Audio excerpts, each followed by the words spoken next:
Solve 3x squared minus 12 equals 0 by isolating x squared and using the square root method.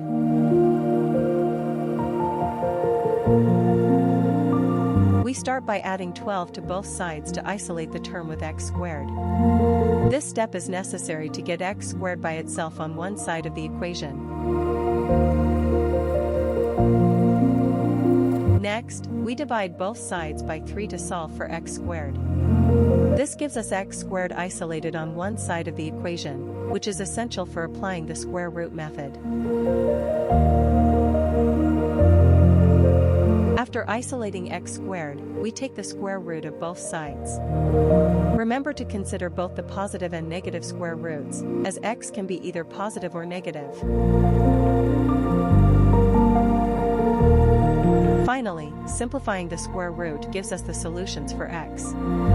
The square root of 4 is 2, so x equals 2 or minus 2.